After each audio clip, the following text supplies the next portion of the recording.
আর US Bangla কে আমি বলতে চাই আপনাদের মাধ্যমে, ওনাদের যে বৈষম্যমূলক আচরণ করতেছেন, আশা করি আমাদের আজকের এই মেসেজের পরে ওনারাও ওনাদের বিভিন্ন রোডের ফেয়ার এবং ডোমেস্টিক ফেয়ার কমে নিয়ে আসবেন।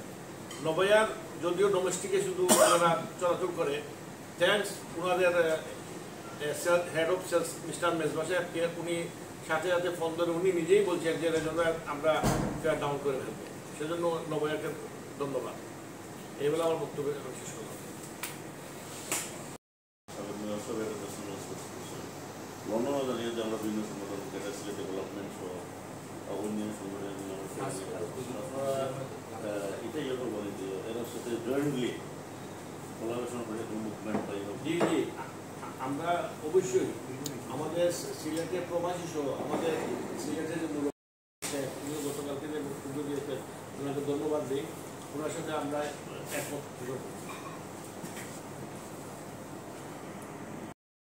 জরুরি মেয়ে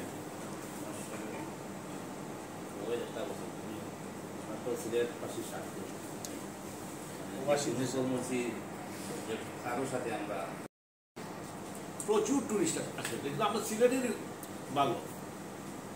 বাংলাদেশের বিভিন্ন ডিস্ট্রিক্ট থেকে যে টুরিস্টরা আসেন ওখান তো ডোমেস্টিক ফ্লাইটেই ওনারা আসেন, এবং আমাদের প্রবাসী ভাইয়েরা আপ অ্যান্ড ডাউন করেন, ওদেরকে ফরেন ক্যারিয়ারে ঢাকায় এসে ডোমেস্টিকে আসেন।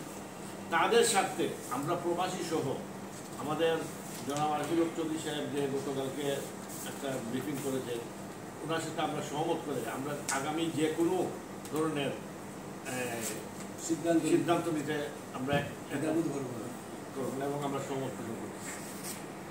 আপনারা যদি মানে না কি ধরনের আজকে এই সভা থেকে আমাদের সব ট্রাভেল এজেন্সিকে বলবো যে আমরা কোনো এয়ারলাইন্সের টিকিট জন্য ইস্যু না করি, আমরা এই পর্যন্ত থাকবো। কারণ সিলেটে বৈষম্যমূলক আচরণ করা হচ্ছে। গত 3-4 মাস যাবৎ আমরা বিভিন্নভাবে মিডিয়ার মাধ্যমে, লিখিতভাবে, মৌখিকভাবে আমাদের বিমান অফিসে এবং ইউএস বাংলা নবয়ারের প্রত্যেকের সাথে যোগাযোগ করেছি আমরা।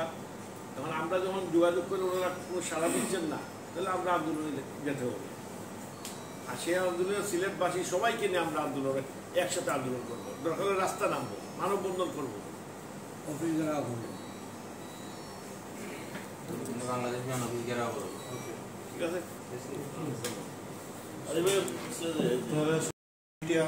ইউএস বাংলার আছে 4টা, বিমানের আছে প্রতিদিন 3টা। সেই হিসাবে আমাদের 3টা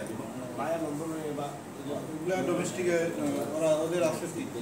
সেই হিসাবে যাত্রী সংখ্যা বেশি হইলেও ওরা যদি বৈষম্য তৈরি না করতো তাইলে হয়তো টিকিটের দামগুলো কমে আসতো। যেমন ঢাকার থেকে চট্টগ্রামের ভাড়া হয়েছে মাত্র 3,500 টাকা, ঢাকার থেকে যশোহরের ভাড়া হয়েছে 3,500 টাকা, দূরত্ব কিন্তু সমানই। এই সিলেট এবং ঢাকায় টিকিটের দাম 12,000 টাকা। ওটা বৈষম্য নয়তো আমি কি বলবো, সিলেটের সাথে ওরা এরকম বৈষম্য তৈরি করছে। বিগত আমাদের আঞ্চলিক পরিষদের সভা হয়েছে 19 জানুয়ারি। 19 জানুয়ারিতে আমাদের সবার এজেন্ডাই ছিল বিমান বাংলাদেশ এয়ারলাইন্স সহ সকল এয়ারলাইন্সের টিকিটের মূল্যে বৃদ্ধির উপরে আমরা স্মারকলিপি দিব বিমান অফিসকে। পরের দিনই আমরা আমাদের চেয়ারম্যান মহোদয়ের নেতৃত্বে আমরা আতাব আঞ্চলিক পরিষদের পুরো টিম বিমান অফিসে যেয়ে ওনাদেরকে স্মারকলিপি দিয়েছি। তারপরের সপ্তাহে আমরা স্মারকলিপি প্রেরণ করেছি যে সিলেটে বিভিন্ন গন্তব্যের ভাড়া যেন কমানো হয়। ওনারা বলছেন, আমাদেরকে আশ্বস্ত করছেন যে আমরা ঢাকায় আপনাদের চিঠিগুলা প্রেরণ করছি, এবং গত যে 2-3 বার আপনারা স্মারকলিপি আমাদের কাছে চিঠি উপস্থাপন করছেন, সেই চিঠিগুলো আমরা ঢাকাতে প্রেরণ করছি। অদ্যাবধি পর্যন্ত আমরা ওইটার কোনো সুরাহা হাল পাই নাই। আমরা যেহেতু আঞ্চলিক পরিষদ সিলেট, আমরা ঢাকা আমাদের কেন্দ্র আছে, কেন্দ্র নিয়ন্ত্রণে চলে আমাদের আঞ্চলিক পরিষদগুলা। কেন্দ্রতেও আমরা এটা নোটিশ করছি এবং কেন্দ্রে আমাদেরকে আশ্বস্ত করছে যে আমরা উপদেষ্টা পরিষদে আমরা চিঠি প্রেরণ করছি, শীঘ্রই একটা সুরাহা হবে। কিন্তু আজকে 3 মাস গত হচ্ছে, আজ পর্যন্ত আমরা এর কোনো ফল পাচ্ছি না। আপনাদের মাধ্যমে আমরা জানাইয়া দিতে চাই, যেহেতু আমাদের চেয়ারম্যান মহোদয় বলছেন আগামী আন্দোলন আমরা করব, ইনশাল্লাহ আমরা প্রবাসী এবং সিলেটবাসী সবাইকে সাথে নিয়ে আমরা বিমানের বিরুদ্ধে, এয়ারলাইন্সের বৈষম্যের বিরুদ্ধে আন্দোলন তৈরি করবো ইনশাল্লাহ। আপনারাও সাথে থাকবেন, আমরা সর্বোচ্চ সহযোগিতা আপনাদের কাছে চাই। ধন্যবাদ সবাই। শুধু হচ্ছে কিন্তু বিমান বাংলাদেশ এয়ারলাইন্সে কোনো সংস্কার হচ্ছে না। যদিও বিমান বাংলাদেশ এয়ারলাইন্স চেয়ারম্যান সাহেব জনাব আব্দুল মুহিত চৌধুরী সাহেব আমাদের সিলেটেরই সন্তান, উনি বিমানের চেয়ারম্যান, সংস্কার কমিশনের চেয়ারম্যান, কিন্তু ওনার প্রতিষ্ঠান বিমান বাংলাদেশ এয়ারলাইন্সের কোনো সংস্কার উনি করতেছেন না। কিন্তু আমরা যখন মুখ খুলবো, বিমানের ভিতরে অনেক কিছু আমাদের ডকুমেন্টারি আছে, তখন আপনারা সবাই জানতে পারবেন। তাই আমি আজকে এখান থেকে বলতে চাই, আমাদের হজের দাবি, হজ আগামী যে হজ ফ্লাইটের আমরা অনেক প্রেয়ার দিয়েছি। আমাদের প্রবাসী অনেক হজযাত্রী সিলেট থেকে শেষ দিকে ফ্লাইটে যান, কিন্তু আমাদের শিডিউল অনুযায়ী বিমান কোনো ফ্লাইট দিচ্ছে না। এটা আজকে মেসেজে দিচ্ছি, যদি ওনারা আমাদের শিডিউল অনুযায়ী ফ্লাইট না দেন তাও আমরা আন্দোলনে যাব। ধন্যবাদ। 90 আর বাংলাদেশ বিমানই বলেন, ওই ফেয়ারগুলা 3500, 4000, 4200 এরকম থাকে। সেম ঢাকা থেকে বুরের ফ্লাইট, আমাদের ইউরোপের অনেক যাত্রী বুরে লাস্ট নাইটে আইসা আপনার ঢাকাতে ল্যান্ড করে বুরে সিলেটে আসতে চায়। বুরের ফ্লাইটে দেখা যাইতেছে সিলেট, ঢাকা থেকে সিলেটে আসবে, ওইটার ফেয়ার আবার বেশি। আমরা অনেকে আবার কাজের জন্য ঢাকাতে যাই, ঢাকা থেকে সারাদিনের অফিসের কাজ শেষ করে সন্ধ্যায় সিলেটে ফিরবো, ওই সময় ফ্লাইটে দেখা যায় যে ডোমেস্টিক ভাড়া করে রাখতেছে আপনার 11,000, 12,000 টাকা। তো এই বৈষম্য যত তাড়াতাড়ি সম্ভব দূর করার প্রয়োজন আমি মনে করতেছি। ধন্যবাদ। ডেস্টিনেশনগুলো দূরত্বের দিক দিয়ে সব দিক সমান, ভাড়ার দিক দিয়ে আমি বৈষম্য ওই জন্য বলতেছি, ঢাকার থেকে চিটাগাংয়ের ভাড়া 3,000, 4,000, 4,500 টাকা সর্বোচ্চ।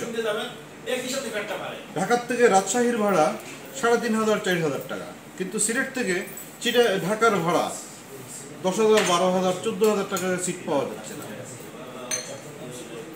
সকালবেলা ফ্লাইটগুলো খালি যায়, তারপরেও টিকিটের দাম কমে না। সিন্ডিকেট জড়িত রয়েছে। এটা সিন্ডিকেট তো আপনারাই ভালো জানেন, আমি মনে করি আমাদের চেয়ে আপনাদের অভিজ্ঞতা আরও বেশি। আপনারাও জানেন যে সব দিক দিয়ে এই সিন্ডিকেটের একটা মহড়া চলতেছে। আমি এটা এইভাবে বলবো না, যেহেতু আমরা অনেক আন্দোলন করে সিলেট থেকে জেদ্দার ফ্লাইট, সরাসরি ফ্লাইট, সিলেট থেকে মদিনার ফ্লাইটও আমরা অচিরেই শুরু হয়ে যাবে, এখন চলতেছে। সিলেট থেকে মদিনার ফ্লাইট চলতেছে, জেদ্দাও আমরা ইনশাল্লাহ ফ্লাইট চালু করার একটা চিঠিও ইস্যু করে ফেলেছি। আমরা সিলেট থেকে কাতারের ফ্লাইট চালু করছি, আমরা আতাব থেকে চিঠি দিয়ে দুবাই ফ্লাইট চালু করছি, আবুধাবি ফ্লাইট চালু হয়েছে, মাস্কারের ফ্লাইট চালু ছিল, ইদানিং বন্ধ আছে। ইনশাল্লাহ আগামী ইয়ের পরে, হজের পরে মাস্কারের ফ্লাইটটাও চালু হবে। আমাদের হচ্ছে যে ঢাকার থেকে ডেস্টিনেশনের যে ভাড়া, ওই ভাড়াটা সিলেটের সাথে কোনোদিনই ওরা ঠিক রাখে না, আমাদের সাথে সিলেটের সাথে বৈষম্য করে। ঢাকার থেকে দুবাইয়ের ফ্লাইটের যে ভাড়া, সিলেট থেকে ওই ফ্লাইটের ভাড়া দেখা যায় 4,000 টাকার মধ্যে যেন এই ফ্লাইট টিকিটগুলো থাকে। আমরা বিভিন্নভাবে স্মারকলিপি দিয়েছি, চিঠি দিয়েছি। যদি আগামী আমরা হয়তো 10 দিন 15 দিন অপেক্ষা করব, এরপরে যদি না হয়, আমাদের সিলেটের সাবেক মেয়র গতকালকে যে বক্তব্য দিয়েছেন, ওনার বক্তব্যকে সাধুবাদ জানাই, ধন্যবাদ জানাই। সিলেটের সকল নেতৃবৃন্দকে ধন্যবাদ জানাই, প্রবাসীদেরকেও আন্দোলন করতেছেন ওনাদেরকেও ধন্যবাদ জানাই।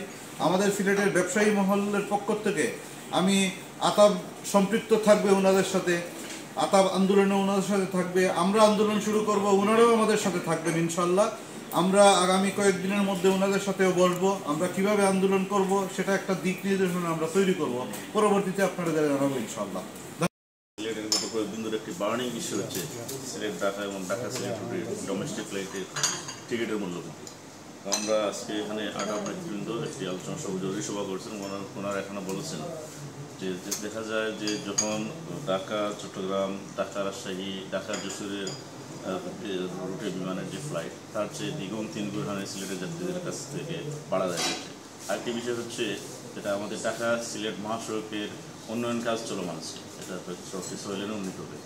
এই সড়কটি কাজ সংস্কার হওয়ার সুবাদে কিন্তু সিলেট থেকে ঢাকায় বাই রোডে যেতে 13-14 ঘন্টা অনেক সময় লেগে যায়। এ কারণে আমাদের স্থানীয় যাত্রী বা আমাদের প্রবাসী যারা আছেন তারা কিন্তু বিমানকে ব্যবহার করতে চান। কিন্তু আমাদের এখানে সিলেটে যে 3টি অপারেটর পরিচালিত বাংলাদেশ বিমান সহ এই ফ্লাইটের অত্যধিক বাড়া থাকায় অনেকেই টিকিট ক্রয় করতে পারছে না এবং তাদেরকে বিকল্প হিসাবে প্রকল্পতে গিয়ে অনেকে আমার জানা মতে অনেকে বিমান পর্যন্ত মিস করতে পারতেছে, তাদের শিডিউল ফ্লাইট পর্যন্ত মিস করছে। এই যে একটি অবস্থা আমরা দেখেছি যে গতকালকে আমাদের সিলেটের সাবেক মেয়র জনাব আরিফুল হক চৌধুরী একটি সংবাদ সম্মেলন করেছেন।